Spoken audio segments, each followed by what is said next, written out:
One example I can give you about callousing your mind, about doing things that make you uncomfortable. I Googled the 10 hardest races in the world, and what came up, number one, was this race called the Badwater 135. And at this time in my life, I was not a runner. I thought it was actually a stage race. I thought it was a race where you ran like 20 miles, set up a camp, and then ran 20 miles the next day. I didn't know people ran 100 miles, 135 miles at one time. I didn't know it was even possible. I called the race director up. He said, David, to qualify for my race, you have to do 100 miles. And I said, 100 miles in a calendar year? He said, no, 100 miles in 24 hours or less. And I thought that was humanly impossible. He goes, there's a race on Saturday, and I run 10 miles a whole year. And so he said, if you qualify, if you do 100 miles, 24 hours or less, I might consider you my race. Got to mile 20, wasn't feeling too bad. Around mile 30, I started feeling my shins starting to get extremely sore.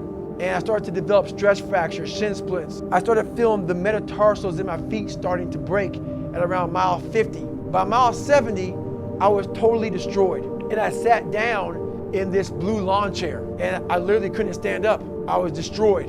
I was discolored, I was pale, I was dizzy, lightheaded. I was in the worst shape of my entire life. I've been in 3 hell weeks, Ranger School, all these different training programs, and this was the worst situation I've been in my entire life. I thought I was literally dying. And I had to make this enormous thing small. My dizziness went away after about an hour. I got to mile 81. They said, you're not gonna make the time. I had 24 hours and I was going so slow, taking so much time. This is when I realized my mind and my body and my spirit became one for the first time ever.